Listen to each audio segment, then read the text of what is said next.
болоод асуух асуулт хэлэх юм бол ер нь нэлээд байна л да. Эртүүдийн одоо өнгөрсөн хуралдаан дээр бас манай бүлгийн гишүүд энэ асуусан гишүүд нэлээд сайн дэлгэрэнгүй ярьсан.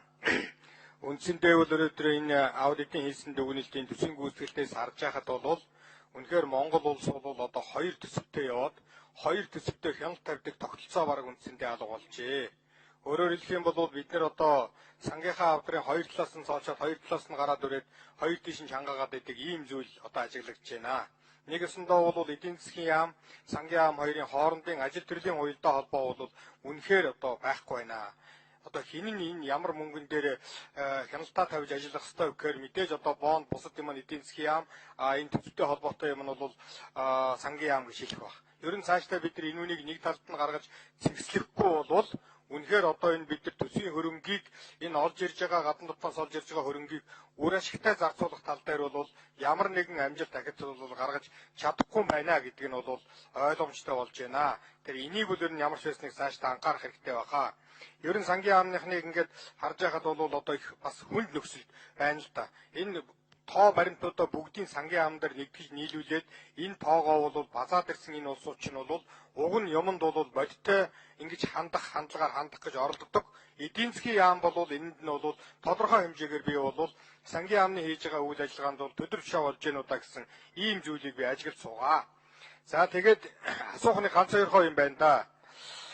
Батбаяр сайдаас уг нь асууя гэсэн одоо алга байна. Тэгэхээр аудитын газраас асуухад бол энэ засгийн газар өнгөрсөн одоо 13 онд баталгаа гаргасан. Тэгэхээр энэ баталгаа гаргасан хэмжээ нь бол үндсэндээ одоо яг тэр хуулийн хүрээндээ баригдсан уу? Ер нь бол хэдэн хувьд нь одоо баталгаа гаргаж өгөөд байгаа вэ? Дотоодын нийслэх хуулийн засгийн газрын баталгаа. Концессийн гэрээ мөн адилхан. Энэ одоо бас яг хэдэн хувьд энэ концессийн гэрээгээр ажил гүйцэтгэж баталгаа гаргасан нь одоо ямар болов гэдэг нэг ийм зүйлийн юмыг асууя гэсэн. За хоёрт нь бол би сайхан бэлэг даргаас нэг юм асуух гэдэг юм. Би энэ ерөнхий сайдын 50 тэрбумтай холбоотой асуудлаар манай бүлэг дээр бол нэг ажлын хэсгээр одоо намайг асуулж тавимаар болоод тэгээд сайхан бэлэгт би 4 удаа одоо албан бичиг явуулсан. 4 удаа. Тэр дөрж байгаа засгийн газрын гишүүд орж ирээ. Нэгэнд нь бол надад юу гэсэн гэхээр бол энэ одоо гүйцэтгэл хилцэхгээр хилцэнэ гэсэн. Дараачт нь бол сүүлд нь тэр нэг ерөнхий сайдны илтгэлээ тавих үеэр бол одоо энэ асуудлыг бол гээд нэг юм 4 хуудас юм өгсөн. Би бол энэ 50 тэрбумтай холбоотой асуудлыг бүх тендерийн материалын яаж тендер зарласан, ямар сонгон шалгуулалтуудаар хийсэн, хаана ямар ажлуудыг хийсэн, энэ 50 тэрбум төгрөгийг захиран зарцуулсан гүйцэтгэлийн бүх юмнуудыг надад гаргаж өгөөч гэсэн. Өнөөдрийг хүртэл бол одоо энэ бараа ажлын үйлчлэгээ худалдаа авах газраас бол тендер зарласан материалаа гүйцэтгэлээ ирүүлээгүй.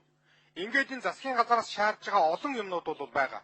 Өөрөөр хэлэх юм бол засгийн газар улсын хурлд ил тод тайлагнах ёстой юмнуудаа ямар нэгэн хэлбэрээр нуун дарагдуулаад байна гэдэг чинь бол цааталт нь бид нар тодорхой төвчний хардах үндслүүдийг бий болгоод байна. Тийм учраас засгийн газрын гишүүд улсын хурлын гишүүдийн зүгээс энэ тавьж байгаа шаардлагыг хэзээ хэрэгжүүлдэг болох юм бэ? Би сайхан бэлэг сайдаас асууж байгаа юм бол энэ 50 тэрбумтай холбогдсон тэр тендерийн материал холбогдох бусад материалуудаа та хэзээ бидний гар дээр өгөх юм бэ гэсэн ийм хоёр асуултыг би асуумаар байна. За